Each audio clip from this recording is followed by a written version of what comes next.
slow up, no I don't take shit. I got no love for the fakeness. If you wanna play tough and wanna hate this, I'll always show up. I don't ever slow up, no I don't take shit. I got no love for the fakeness. If you wanna play tough and wanna hate this, I'll always show up and make a statement. I don't ever slow up, no I don't take shit. I got no love for the fakeness. If you wanna Mapagpalang araw sa inyo mga kwento at maligayang pagbabalik. Edited o deleted. Marami ngayon na nabigla. Dahil dito, marami ang nag-wonder. Kasi Wonderboy Carl James Martin may pinariringgan at binanatan. Mga kakwento, may pagkakataon na makakarinig tayo ng banat ng kapwa nating mga Pinoy sa kapwa nila boksingero, lalong-lalo na sila ay nakatakda na maglalaban sa ibabaw ng lona para sa isang malaking laban na harapin nila. Pero hindi ko naman nilalahat na ganyan. Ulitin ko po mga kwento hindi ko po nilalahat na ganyan. Medyo hindi man maganda pakinggan dahil kapwa Pinoy ng mga mandirigma ang nagbabanatan. Pero syempre, alam na, ginagawa nila yan, hindi personalan. Silang tunay na dahilan ay para mas bumenta ang laban. Pero paano kung ganito ang kalakaran? Kapwa mga Pinoy ay walang niluluto na laban.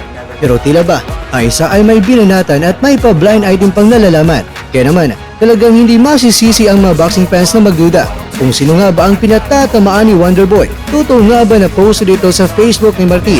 Ang kasagutan ay hindi po.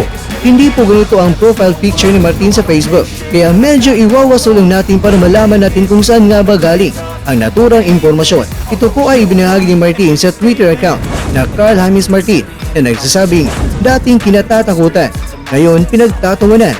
Maling tao kasi ang mga nakapaligid. Sinisira pa ng kapatid yung career. Dated April 26, 2023, bandang 4:12 PM. Pero ang nasabing post ay hindi na ito mahagila pa dahil deleted na ito. Pero dahil marami ang nakasaksi na talagang na-tweet ito ni Martin, kaya marami ang nag-comment sa kanya kung bakit nga ba nagawa niya ito at sino nga ba ang pinariringgan niya dito. Kaya marami ang nag-react dito. Tulad na lang nito mga kwento. Ikaw idol, naging champion ka na ba? Naalala ko, kalaban mo yung construction worker, walang training. Unti ka na, madali nun. Paano na lang kung Mexicano ang kalaban mo? Pero may nagsabi rin na may point ka Martin. Kaya naman ngayon mga kwento ay totoo nga ba? Na-tweet ito ni Martin o di kaya edited lang ito? Itong mga kwento ang ating gagawin. Punta tayo sa Internet Archive, Wayback Machine. Pagkikita natin ang deleted tweets kahit pa hindi tayo ang nagmamayari ng Twitter account. Ilagay natin mga kwento ang link ng Twitter account. Halimbawa nila, kay Gervonta Davis. Makikita natin dito mga kwento sa kalendar. Ayan.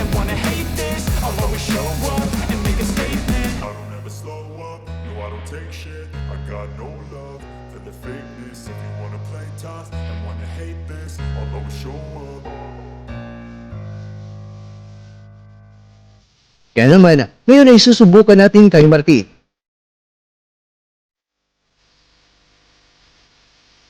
Sa taong 2023, kaya lang, hindi pa sa ngayon tumatak ang deleted tweets ni Martin.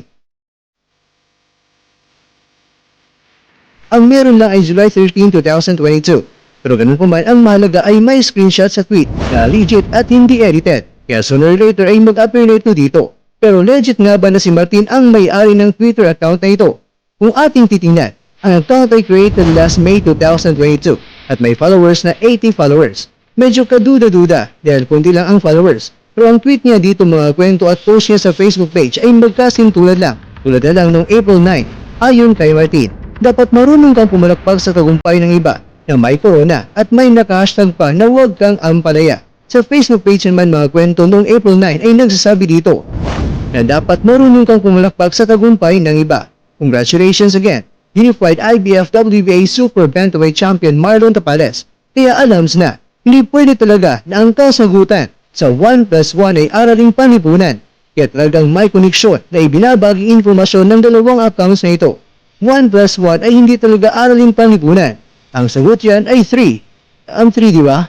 Kaya dahil deleted na ang tweet na ito, tas lalo pa na napunjok sa mga Casimero fans, kaya posibleng ang binanata ni Martin ay ang mga magkapatid na sina John Riel at si Jason. Uulitin ko po, posible lang po yan.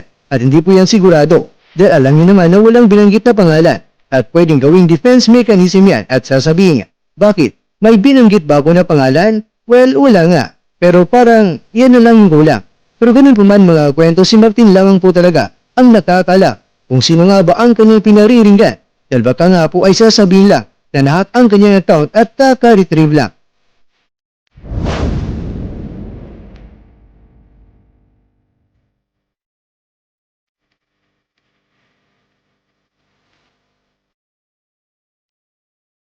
Samantala, sana hindi mangyari ito sa ating kababayan na si Jonah Sultan. Dahil kung ating matatandaan ay pinasabog noon ang impormasyon na kapag naging inactive na sa backtrack ay aba mahirap nang mabigyan ng mga malalaking laban yan. At kung meron man ay nako, napakarampot lamang ang kitaan. Kaya alam naman natin mga kwento at naipaliwanag ko na sa inyo kung bakit nga ba inactive na si Sultan sa backtrack ngayon. Kaya hindi na natin yan pag-uusapan pa. Kaya naman, ito lang siguro ang balita na gusto kong maging fake news na kapag inactive na sa backtrack ay mahirapan ng mabigyan ng malaking laban at kaunti lang ang perang kikitain dahil granting without admitting. Ulitin ko po mga kwento granting without admitting. Sundin natin ang mentality ng iba kahit na may laban na si Sultan na paparating at katunayan ay nag-iinsayo na siya ngayon sa Amerika. Nangangalugan bang kakarampot lang ang kikitain ni Sultan at hindi na tayo aasa pa na makakalaban si Sultan ng mga bigating mga kalaban? Naku po, sana ay huwag naman.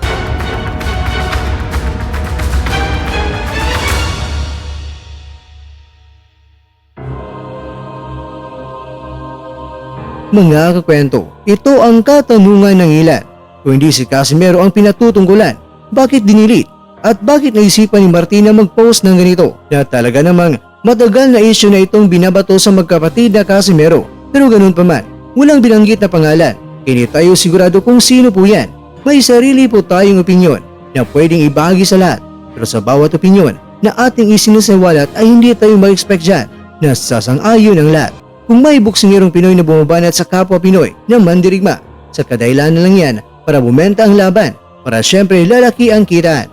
Pero ano naman ang masabi niyo mga kwento kung sakaling totoo na binanatan ang kapwa Pinoy na buksingero kahit pa walang nilulutong laban sa kanilang dalawa? O di kaya ay pampahype na ito? O di kaya ay pampahype na ito dahil may planong babanggain ng Wonder Boy sa lakas ang nag-iisang angas ng Pinas? Kung mangyari ito, sino na kaya sa huli ang magiging dating kinatatakutan? Pero pagkatapos ng laban ay pagtatawanan. Pero sana sa kanilang dalawa ay walang mamumuong girian para peace lang mga kababayan. Upper hook. Okay.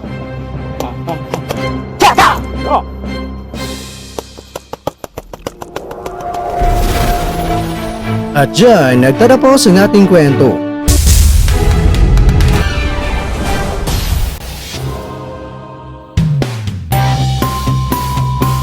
Maraming salamat mga kakwento sa inyong panunood. Pero baka naman mga kwento ay nagustuhan niyo po ang kwento natin ngayon. Baka pwede niyo po akong mabigyan dyan ng like. Kung hindi mo pa nagawa ito ay aba, gawin mo na.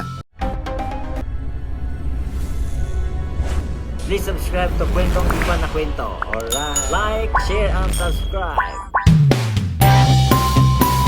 Pero bago tayo magtatapos mga kakwento ay syempre, shoutout po muna tayo dyan sa ating mga kakwento. Kay kakwentong Grenician Palmero Kilaton, kay kakwentong Janapi Adora, kay kakwentong Ronel Maragilion, kay kakwentong Lotto Good Vibes, kay kakwentong Vince Villar, at ikaw kakwentong nanonood ngayon, shoutout sa iyo dyan. Bueno, hanggang dito lang po muna ang ating kwentuhan at abangan nyo lang po ating susunod na video. At dito lang po yan sa isang channel na kung saan maaaring ito'y mga kwentong di pa na kwento sa inyo.